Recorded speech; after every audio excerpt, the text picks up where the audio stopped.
Shalom, selamat pagi. Perkenalkan, nama saya Dilma Tira. Saya dari kelas Teologi D. Pembacaan kita pada pagi hari ini terambil dari Yohanes pasal 16 sampai pasal 21. Judul bertekun. Semuanya ini kukatakan kepadamu supaya kamu jangan kecewa dan menolak aku.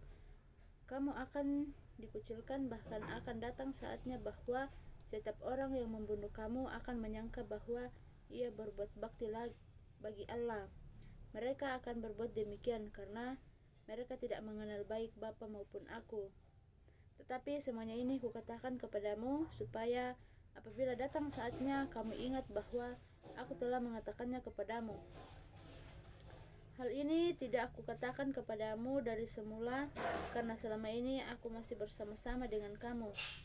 Tetapi sekarang aku pergi kepada Dia yang telah mengutus aku, dan tiada seorang pun di antara kamu yang bertanya kepadaku, "Kemana engkau pergi?" Tetapi karena aku mengatakan hal itu kepadamu, sebab itu hatimu berduka cita. Namun benar yang kukatakan ini kepadamu adalah lebih berguna bagi kamu jika aku pergi. Sebab jikalau aku tidak pergi, penghibur itu tidak akan datang kepadamu, tetapi jikalau aku pergi, aku akan mengutus Dia kepadamu. Dan kalau Ia datang, Ia akan menginsafkan dunia akan dosa, kebenaran dan penghakiman akan dosa, karena mereka tetap tidak percaya kepadaku akan kebenaran, karena aku pergi kepada Bapa dan kamu tidak melihat aku lagi, akan penghakiman, karena penguasa di dunia ini telah dihukum. Masih banyak hal yang harus kukatakan kepadamu, tetapi sekarang kamu belum dapat menanggungnya. Tetapi apabila Ia datang, yaitu Roh kebenaran, Ia akan memimpin kamu ke dalam seluruh kebenaran. Sebab Ia tidak akan berkata-kata dari dirinya sendiri, tetapi segala sesuatu yang didengarnya, itulah yang akan dikatakannya, dan Ia akan memberitakan kepadamu hal-hal yang akan datang. Ia akan memuliakan aku, sebab Ia akan memberitakan kepadamu apa yang diterimanya daripadaku. Segala sesuatu yang Bapa punya adalah aku punya. Sebab itu aku berkata, Ia akan memberitakan kepadamu apa yang diterimanya daripadaku. Tinggal sesaat saja dan kamu tidak melihat aku lagi, dan tinggal sesaat saja pula dan kamu akan melihat aku. Mendengar itu, beberapa dari muridnya berkata seorang kepada yang lain, "Apakah artinya Ia berkata kepada kita, tinggal sesaat saja dan kamu tidak melihat aku, dan tinggal sesaat saja pula dan kamu akan melihat aku, dan aku pergi kepada Bapa?" Maka kata mereka, "Apakah artinya Ia berkata tinggal sesaat saja? Kita tidak tahu apa maksudnya." Yesus tahu bahwa mereka hendak menanyakan sesuatu kepadanya.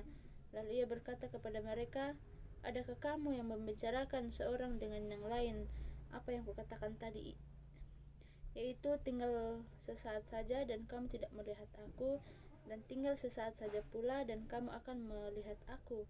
Aku berkata kepadamu, sesungguhnya kamu akan menangis dan meratap, tetapi dunia akan bergembira. Kamu akan berduka cita, tetapi duka citamu akan berubah menjadi sukacita." Seorang perempuan berduka cita pada saat ia melahirkan, tetapi sesudah ia melahirkan anaknya, ia tidak ingat lagi akan penderitaannya, karena kegembiraan bahwa seorang manusia telah dilahirkan ke dunia. Demikian juga kamu sekarang diliputi duka cita, tetapi aku akan melihat kamu lagi, dan hatimu akan bergembira, dan tidak ada seorang pun yang dapat merampas kegembiraanmu itu daripadamu. Dan pada hari itu kamu tidak akan menanyakan apa-apa kepadaku. Aku berkata kepadamu, sesungguhnya segala sesuatu yang kamu minta kepada Bapa akan diberikannya kepadamu dalam namaku. Sampai sekarang kamu belum meminta sesuatu pun dalam namaku. Mintalah, maka kamu akan menerima, supaya penuhlah sukacitamu. Semuanya ini kukatakan kepadamu dengan kiasan, akan tiba saatnya aku tidak lagi berkata-kata kepadamu dengan kiasan, tetapi terus terang memberitakan Bapa kepadamu. Pada hari itu kamu akan berdoa dalam namaku, dan tidak aku katakan kepadamu bahwa aku meminta bagimu kepada Bapa, sebab Bapa sendiri mengasihi kamu, karena kamu telah mengasihi aku dan percaya bahwa aku datang dari Allah, aku datang dari Bapa, dan aku datang ke dalam dunia, aku meninggalkan dunia pula dan pergi kepada Bapa. Kata murid-muridnya, lihat, sekarang engkau terus terang berkata-kata dan engkau tidak memakai kiasan. Sekarang kami tahu bahwa engkau mengetahui segala sesuatu yang tidak perlu orang bertanya kepadamu, karena itu kami percaya bahwa engkau datang dari Allah. Jawab Yesus kepadanya, percayakah kamu sekarang? Lihat, saatnya datang, bahkan sudah datang, bahwa kamu dicerai-beraikan masing-masing ke tempatnya sendiri, dan kamu meninggalkan aku seorang diri. Namun aku tidak seorang diri, sebab Bapa menyertai aku. Semuanya itu kukatakan kepadamu supaya kamu beroleh damai sejahtera dalam aku. Dalam dunia kamu menderita penganiayaan, tetapi kuatkanlah hatimu, aku telah mengalahkan dunia. Pasal 17. Doa Yesus untuk murid-muridnya. Demikianlah kata Yesus. Lalu ia menengadah ke langit dan berkata, Bapa, telah tiba saatnya, permuliakanlah anakmu, supaya anakmu mempermuliakan engkau, sama seperti engkau telah memberikan kepadanya kuasa atas segala yang hidup. Demikian pula ia akan memberikan hidup yang kekal kepada semua yang telah engkau berikan kepadanya. Inilah hidup yang kekal itu, yaitu bahwa mereka mengenal engkau, satu-satunya Allah yang benar, dan mengenal Yesus Kristus yang telah engkau utus. Aku telah mempermuliakan engkau di bumi dengan jalan menyelesaikan pekerjaannya yang engkau berikan kepadaku untuk melakukannya. Oleh sebab itu, ya Bapa, permuliakanlah aku padamu sendiri dengan kemuliaan yang kumiliki di hadiratmu sebelum dunia ada. Aku telah menyatakan namamu kepada semua orang yang engkau berikan kepadaku dari dunia. Mereka itu milikmu, dan engkau telah memberikan mereka kepadaku, dan mereka akan menuruti firman-Mu. Sekarang mereka tahu bahwa semua yang engkau berikan kepadaku itu berasal daripadamu, sebab segala firman yang engkau sampaikan kepadaku telah kusampaikan kepada mereka, dan mereka telah menerimanya. Mereka tahu benar-benar bahwa aku datang daripadamu, dan mereka percaya bahwa engkau yang telah mengutus aku. Aku berdoa untuk mereka, bukan untuk dunia. Aku berdoa tetapi untuk mereka yang telah engkau berikan kepadaku, sebab mereka adalah milikmu, dan segala milikku adalah milikmu, dan milikmu adalah milikku, dan aku telah dipermuliakan di dalam mereka. Dan aku tidak ada lagi di dalam dunia, tetapi mereka masih ada di dalam dunia, dan aku datang kepadamu, ya Bapa yang kudus, peliharalah mereka dalam namamu, yaitu namamu yang telah engkau berikan kepadaku, supaya mereka menjadi satu sama seperti kita. Selama aku bersama mereka, aku memelihara mereka dalam namamu, yaitu namamu yang telah engkau berikan kepadaku. Aku telah menjaga mereka, dan tidak ada seorang pun dari mereka yang binasa selain daripada dia yang telah ditentukan untuk binasa, supaya genaplah yang tertulis dalam kitab suci. Tetapi sekarang aku datang kepadamu, dan aku mengatakan semuanya ini sementara aku masih ada di dalam dunia, supaya penuhlah sukacitaku di dalam diri mereka. Aku berkata, aku telah memberikan firman-Mu kepada mereka, dan dunia membenci mereka, karena mereka bukan dari dunia, sama seperti aku bukan dari dunia. Aku tidak meminta supaya engkau mengambil mereka dari dunia, tetapi supaya engkau melindungi mereka daripada yang jahat. Mereka bukan dari dunia, sama seperti aku bukan dari dunia. Kuduskanlah mereka dalam kebenaran. Firman-Mu adalah kebenaran, sama seperti engkau telah mengutus aku ke dalam dunia. Demikianlah pula aku telah mengutus mereka ke dalam dunia, dan aku menguduskan diriku bagi mereka supaya mereka pun dikuduskan dalam kebenaran. Dan bukan untuk mereka ini saja aku berdoa, tetapi juga untuk orang-orang yang percaya kepadaku oleh pemberitaan mereka, supaya mereka semua menjadi satu, sama seperti Engkau, ya Bapa, di dalam aku dan aku di dalam Engkau, agar mereka juga di dalam kita, supaya dunia percaya bahwa Engkaulah yang telah mengutus aku, dan aku telah memberikan kepada mereka kemuliaan yang Engkau berikan kepadaku, supaya mereka menjadi satu, sama seperti kita adalah satu. Aku di dalam mereka dan Engkau di dalam aku, supaya mereka sempurna menjadi satu, agar dunia tahu bahwa Engkau yang telah mengutus aku, dan bahwa Engkau mengasihi mereka sama seperti Engkau mengasihi aku. Ya Bapa, aku mau supaya dimanapun aku berada, mereka juga bersama-sama dengan aku, mereka yang telah Engkau berikan kepadaku, agar mereka memandang kemuliaanku yang telah Engkau berikan kepadaku, sebab Engkau telah mengasihi aku sebelum dunia dijadikan. Ya Bapa yang adil, memang dunia tidak mengenal Engkau, tetapi aku mengenal Engkau, dan mereka ini tahu bahwa Engkaulah yang telah mengutus aku. Dan aku telah memberitahukan namamu kepada mereka, dan aku akan memberitahukannya supaya kasih yang Engkau berikan kepadaku ada di dalam mereka, dan aku di dalam mereka. Pasal 18, Yesus ditangkap. Setelah Yesus mengatakan semuanya itu, keluarlah ia dari situ bersama-sama dengan muridnya, dan mereka pergi ke seberang sungai Kidron. Di situ ada suatu taman, dan ia masuk ke taman itu bersama-sama dengan murid-muridnya. Yudas yang mengkhianati Yesus tahu juga tempat itu, karena Yesus sering berkumpul di situ dengan murid-muridnya. Maka datanglah Yudas juga ke situ dengan sepasukan prajurit dan penjaga-penjaga bait Allah yang disuruh oleh imam-imam kepala dan orang-orang Farisi, lengkap dengan lentera, sulu dan senjata. Maka kata Yesus yang tahu semua yang akan menimpa dirinya, maju ke depan dan berkata kepada mereka, "Siapakah yang kamu cari?" Jawab mereka, "Yesus dari Nazaret." Katanya kepada mereka, "Akulah dia." Yudas yang mengkhianati dia berdiri juga di situ bersama-sama mereka. Ketika ia berkata kepada mereka, "Akulah dia," mundurlah mereka dan jatuh ke tanah. Maka ia bertanya pula, "Siapakah yang kamu cari?" Kata mereka, "Yesus dari Nazaret." Jawab Yesus, telah kukatakan kepadamu, akulah dia.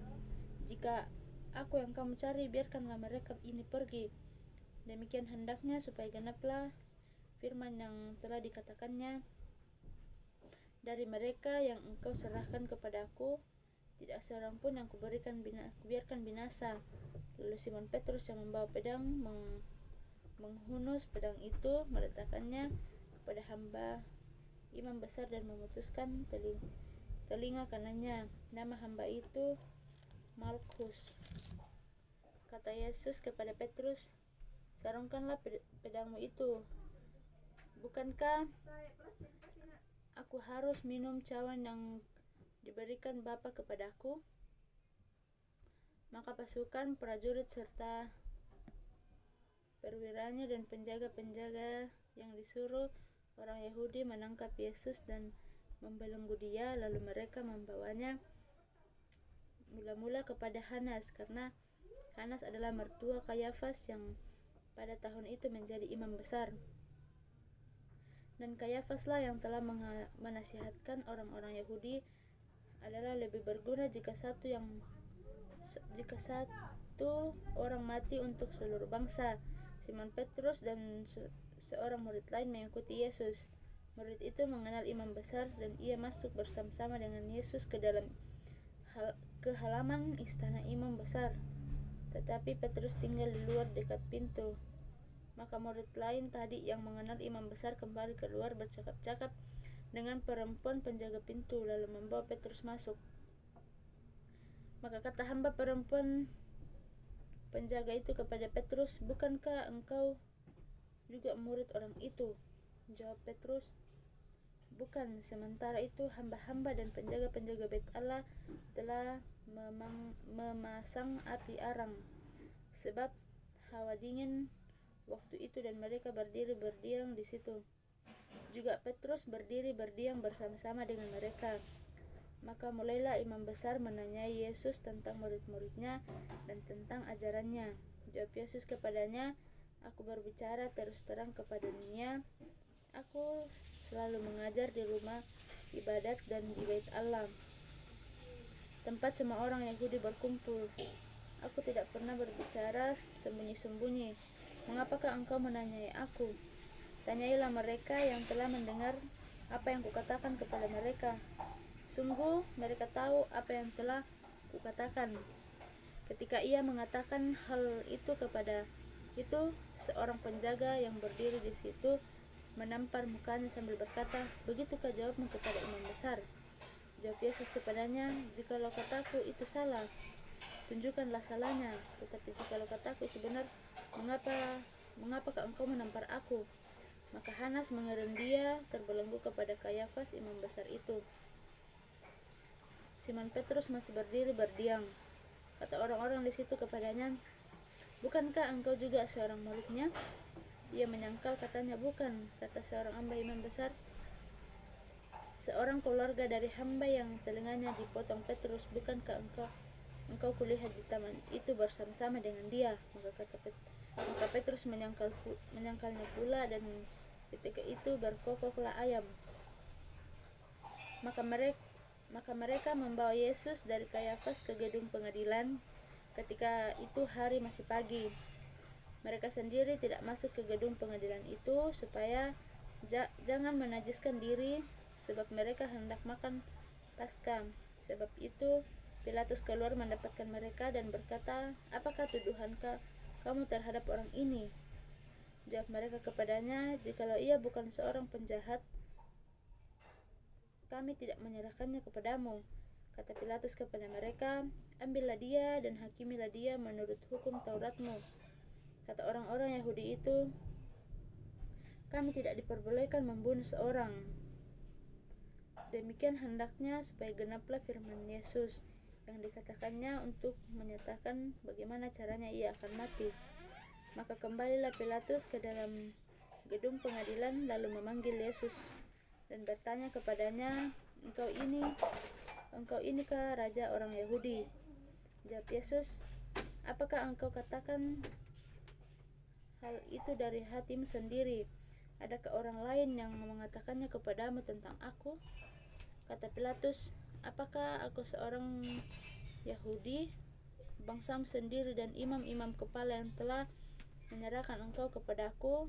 Apakah yang telah engkau perbuat?" Jawab Yesus, "Kerajaanku bukan dari dunia ini. Jika kerajaanku dari dunia ini, pasti hamba-hambaku telah melawan, supaya aku jangan diserahkan kepada orang Yahudi. Akan tetapi kerajaanku bukan dari sini." Maka kata Pilatus kepadanya, "Jadi engkau adalah raja?" Jawab Yesus, "Engkau mengatakan bahwa aku adalah raja. Untuk itulah aku lahir dan untuk itulah aku datang ke dalam dunia ini, supaya aku memberi kesaksian tentang kebenaran. Setiap orang yang berasal dari kebenaran mendengarkan suaraku." Kata Pilatus kepadanya, "Apakah kebenaran itu?" Sesudah mengatakan demikian, keluarlah Pilatus lagi mendapatkan orang-orang Yahudi dan berkata kepada mereka, "Aku tidak mendapati kesalahan apapun padanya. Tetapi pada kamu ada kebiasaan bahwa pada Paskah aku membebaskan seorang bagimu. Maukah kamu supaya aku membebaskan raja orang Yahudi bagimu?" Mereka berteriak pula, "Jangan dia, melainkan Barabas. Barabas adalah seorang penyamun." Lalu Pilatus mengambil Yesus dan menyuruh orang menyesah dia. Prajurit-prajurit menganyam sebuah mahkota duri dan menaruhnya di atas kepalanya. Mereka memakaikan dia jubah ungu, dan sambil maju ke depan mereka berkata, "Salam, hai orang Yahudi." Lalu mereka menampar mukanya. Pilatus keluar lagi dan berkata kepada mereka, "Lihatlah, aku membawa dia keluar kepada kamu supaya kamu tahu bahwa aku tidak mendapati kesalahan apapun padanya." Lalu Yesus keluar bermahkota duri dan berjubah ungu. Maka kata Pilatus kepada mereka, "Lihatlah manusia itu."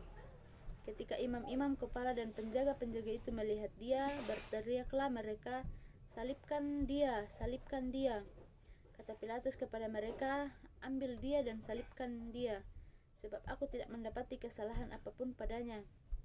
Jawab orang-orang Yahudi itu kepadanya, "Kami mempunyai hukum dan menurut hukum itu ia harus mati, sebab ia menganggap dirinya sebagai anak Allah." Ketika Pilatus mendengar perkataan itu, bertambah takutlah ia. Lalu ia masuk pula ke dalam gedung pengadilan dan berkata kepada Yesus, "Dari manakah asalmu?" Tetapi Yesus tidak memberi jawaban kepadanya. Maka kata Pilatus kepadanya, "Tidakkah engkau mau bicara dengan aku? Tidakkah engkau tahu bahwa aku berkuasa untuk membebaskan engkau dan berkuasa juga untuk menyalibkan engkau?" Yesus menjawab, "Engkau tidak mempunyai kuasa apapun terhadap aku, jikalau kuasa itu tidak diberikan kepadamu dari atas. Sebab itu dia yang menyerahkan aku kepadamu lebih besar dosanya." Sejak itu Pilatus berusaha untuk membebaskan dia, tetapi orang-orang Yahudi berteriak, "Jikalau engkau membebaskan dia, engkau bukanlah sahabat Kaisar. Setiap orang yang menganggap dirinya sebagai raja, ia melawan Kaisar." Ketika Pilatus mendengar perkataan itu, ia menyuruh membawa Yesus keluar dan ia duduk di kursi pengadilan di tempat yang bernama Litostrotos, dalam bahasa Ibrani Gabata. Hari itu ialah hari persiapan Paskah, kira-kira jam 12. Kata Pilatus kepada orang-orang Yahudi itu, "Inilah rajamu." Maka berteriaklah mereka, "Enyahkanlah dia, enyahkanlah dia, salibkan dia." Kata Pilatus kepada mereka, "Haruskah aku menyalibkan rajamu?" Jawab imam-imam kepala, "Kami tidak mempunyai raja selain daripada Kaisar." Akhirnya Pilatus menyerahkan Yesus kepada mereka untuk disalibkan. Mereka menerima Yesus sambil memikul salibnya. Ia pergi keluar ke tempat yang bernama tempat tenggorokan, dalam bahasa Ibrani Golgota. Dan di situ ia disalibkan mereka, dan bersama-sama dengan dia yang disalibkan juga dua orang lain, sebelah menyebelah, Yesus di tengah-tengah. Dan Pilatus menyuruh memasang juga tulisan di atas kayu salib itu, bunyinya, "Yesus orang Nazaret, Raja orang Yahudi." Banyak orang Yahudi yang membaca tulisan itu, sebab tempat di mana Yesus disalibkan letaknya dekat kota, dan kata-kata itu tertulis dalam bahasa Ibrani, bahasa Latin, dan bahasa Yunani. Maka kata imam-imam kepala orang Yahudi kepada Pilatus, "Jangan engkau menulis Raja orang Yahudi, tetapi bahwa ia mengatakan, 'Aku adalah Raja orang Yahudi.'" Jawab Pilatus, "Apa yang kutulis tetap tertulis." Sesudah prajurit-prajurit itu menyalibkan Yesus, mereka mengambil pakaiannya, lalu membaginya menjadi 4 bagian untuk tiap-tiap prajurit, 1 bagian, dan jubahnya juga mereka ambil. Jubah itu tidak berjahit, dari atas ke bawah hanya 1 tenunan saja. Karena itu mereka berkata kepada yang lain, "Janganlah kita membaginya menjadi beberapa potong, tetapi baiklah kita membuang undi untuk menentukan siapa yang mendapatnya. Demikianlah hendaknya, supaya genaplah yang ada tertulis dalam kitab suci, 'Mereka membagi-bagi pakaianku di antara mereka, dan mereka membuang undi atas jubahku.'" Hal itu telah dilakukan prajurit-prajurit itu, dan dekat salib Yesus berdiri ibunya dan saudara ibunya, Maria istri Klopas dan Maria Magdalena. Ketika Yesus melihat ibunya dan murid yang dikasihinya di sampingnya, berkatalah ia kepada ibunya, "Ibu, inilah anakmu." Kemudian katanya kepada muridnya, "Inilah ibumu." Dan sejak saat itu murid itu menerima dia di dalam rumahnya. Sesudah itu, karena Yesus tahu bahwa segala sesuatu telah selesai. Berkatalah ia, supaya genaplah yang ada tertulis dalam kitab suci, aku haus. Di situ ada suatu bekas penuh anggur asam. Maka mereka mencucukkan bunga karang dan yang telah dicelupkan ke dalam anggur asam pada sebatang hisop, lalu menunjukkannya kepada mulut Yesus. Sesudah Yesus meminum anggur asam itu, berkatalah ia, sudah selesai. Lalu ia menundukkan kepalanya dan menyerahkan nyawanya.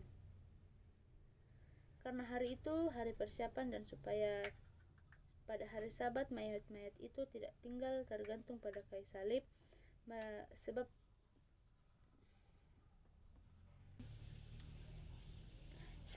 Sabat itu adalah hari yang besar. Maka datanglah orang-orang Yahudi kepada Pilatus dan meminta kepadanya supaya kaki orang-orang itu dipatahkan dan mayat-mayatnya diturunkan. Maka datanglah prajurit-prajurit lalu mematahkan kaki orang yang disalibkan bersama-sama dengan Yesus. Tetapi ketika mereka sampai kepada Yesus dan melihat bahwa ia telah mati, mereka tidak mematahkan kakinya. Tetapi seorang dari antara prajurit itu menikam lambungnya dengan tombak dan segera mengalirkan keluar darah dan air. Dan orang yang melihat hal itu sendiri yang memberikan kesaksian ini, dan kesaksiannya benar. Dan ia tahu bahwa ia mengatakan kebenaran supaya kamu juga percaya. Sebab hal itu terjadi supaya genaplah yang tertulis dalam kitab suci, tidak ada tulangnya yang dipatahkan.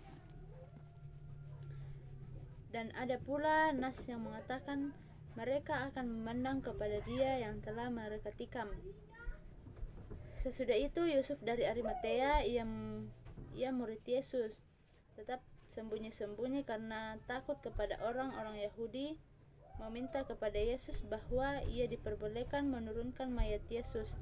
Dan Pilatus meluluskan permintaannya itu. Lalu datanglah ia dan menurunkan mayat itu. Juga Nikodemus datang ke situ. Dialah yang mula-mula datang waktu malam kepada Yesus. Ia membawa campuran minyak mur dengan minyak gaharu, kira-kira 50 kati beratnya. Mereka mengambil mayat Yesus.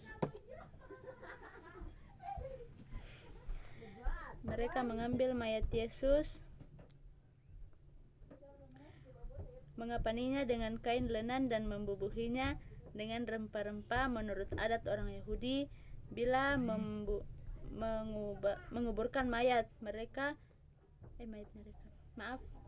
dekat tempat di mana Yesus disalibkan ada suatu taman, dan dalam taman itu ada suatu kubur baru yang di dalamnya belum pernah dimakamkan seseorang. Mereka hari itu persiapan orang Yahudi dengan kubur itu tidak jauh letaknya, maka mereka meletakkan mayat Yesus di situ. Pasal 20, kebangkitan Yesus.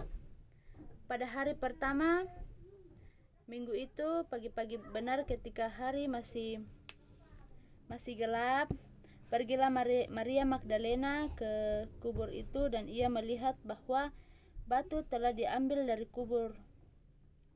Ia berlari mendapatkan Simon Petrus dan murid yang lain yang dikasihi Yesus, dan berkata kepada mereka, Tuhan telah diambil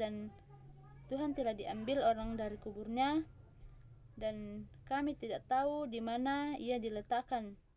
Maka berangkatlah Petrus dan muridnya yang lain itu ke kubur.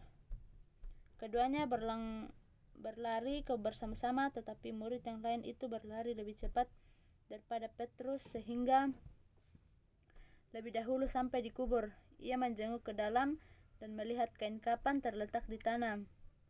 Akan tetapi ia tidak masuk ke dalam, maka datanglah Simon Petrus juga menyusul dia dan masuk ke dalam kubur itu. Ia melihat kain kapan terletak di tanah, sedang kain pelu yang tadinya ada di kepala Yesus tidak terletak dekat kain kapan itu, tetapi agak samping di tempat yang lain, dan juga sudah tergulung. Maka Masuklah juga murid yang lain yang lebih dahulu sampai di kubur itu, dan ia melihatnya dan percaya. Sebab selama itu mereka belum mengerti isi kitab suci yang mengatakan bahwa ia harus bangkit dari antara orang mati. Lalu pulanglah kedua murid itu ke rumahnya. Tetapi Maria berdiri dekat kubur itu dan menangis. Sambil menangis ia menjenguk ke dalam kubur itu, dan tampaklah olehnya dua orang malaikat yang berpakaian putih, yang seorang duduk di sebelah kepala dan yang lain di sebelah kaki di tempat mayat Yesus terbaring. Kata malaikat-malaikat itu kepadanya, "Ibu, mengapa engkau menangis?" Jawab Maria kepada mereka, "Tuhanku telah mengambil orang dan aku tidak tahu di mana ia diletakkan." Sesudah berkata demikian, ia menoleh ke belakang dan melihat Yesus berdiri di situ. Kata Yesus kepadanya, "Ibu, mengapa engkau menangis? Siapakah yang engkau cari?" Maria menyangka orang itu adalah penunggu taman, lalu berkata kepadanya, "Tuhan, jikalau Tuhan yang mengambil dia, katakanlah kepadaku di mana Tuhan meletakkan dia, supaya aku dapat mengambilnya." Kata Yesus kepadanya, "Maria, Maria."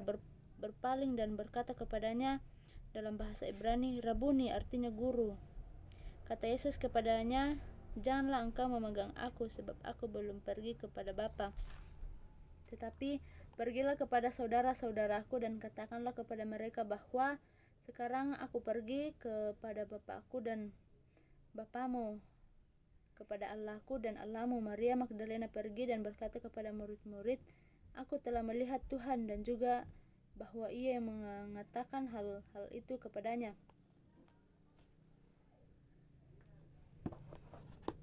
Ketika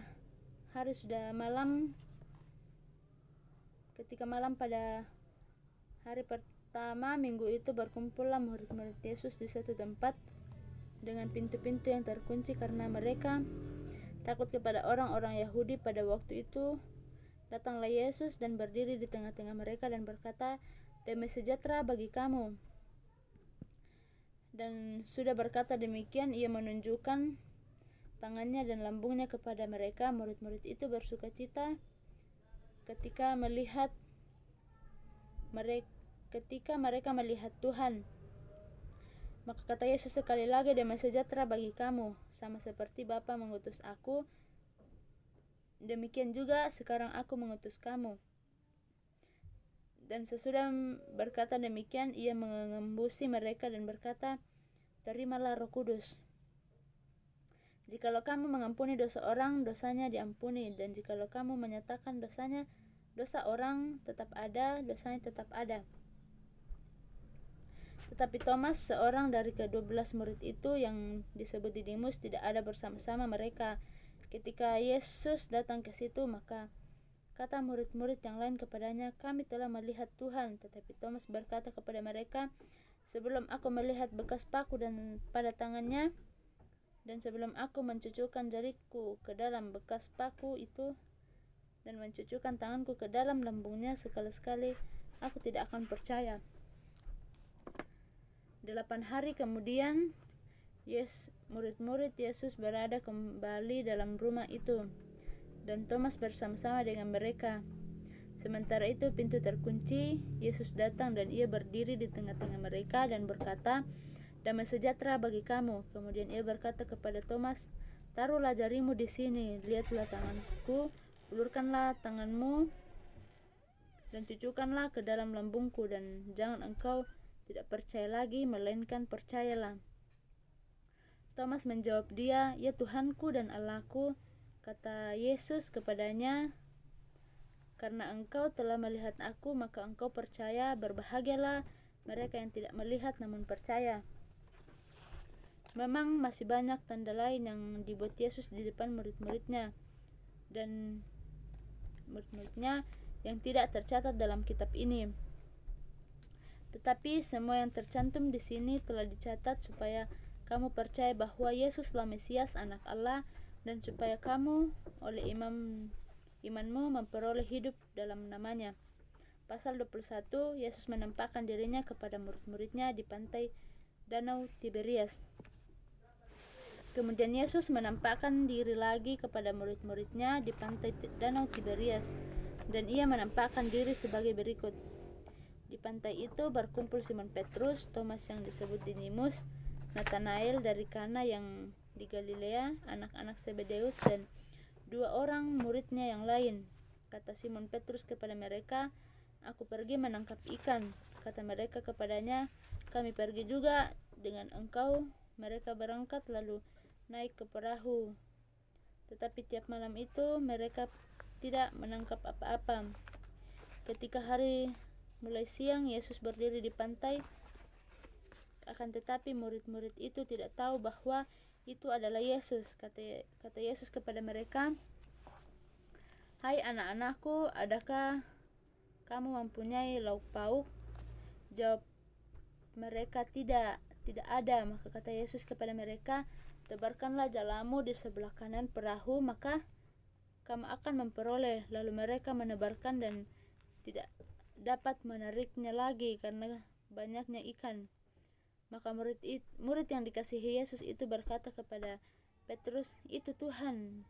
Ketika Petrus mendengar bahwa itu adalah Tuhan, maka ia mengenakan pakaiannya sebab ia tidak berpakaian, lalu terjun ke dalam perahu. Murid-murid yang lain datang dengan perahu karena mereka tidak jauh dari darat, hanya kira-kira 200 hasta saja, dan mereka menghela jala yang penuh ikan itu. Ketika mereka tiba di darat, mereka melihat api arang dan di atasnya ada roti. Kata Yesus kepada mereka, "Bawalah beberapa ikan dan yang baru kamu tangkap itu." Simon Petrus naik ke perahu lalu menghela jalannya ke darat, penuh ikan-ikan besar, 153 ekor banyaknya, dan sungguh pun sebanyak itu. Jala itu tidak koyak. Kata Yesus kepada mereka, "Marilah dan sarapanlah." Tidak ada di antara murid-murid itu yang berani bertanya kepadanya, "Siapakah engkau?" Sebab mereka tahu bahwa ia adalah Tuhan. Yesus maju ke depan, mengambil roti dan memberikannya kepada mereka. Demikian juga ikan itu. Itulah ketiga kalinya Yesus menampakkan diri kepada murid-muridnya sesudah ia bangkit dari antara orang mati.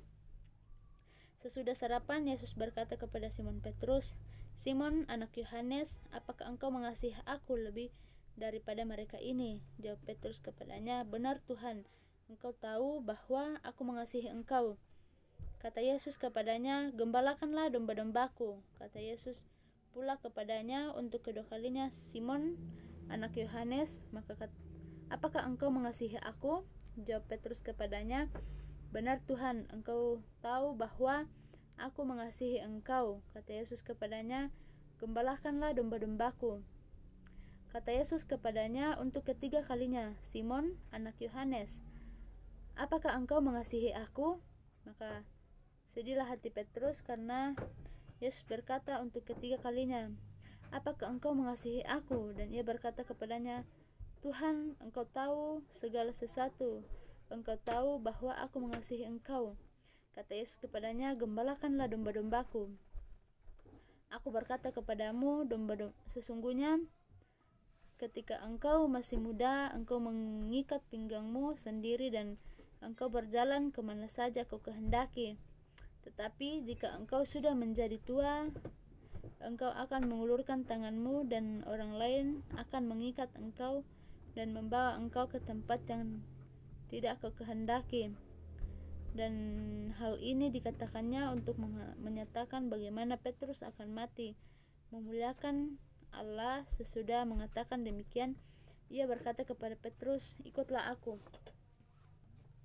Ketika Petrus berpaling, ia melihat bahwa murid yang dikasihi Yesus sedang mengikuti mereka, yaitu murid yang pada waktu mereka sedang makan bersama duduk dekat Yesus dan berkata, "Tuhan, siapakah dia yang menyerahkan engkau?"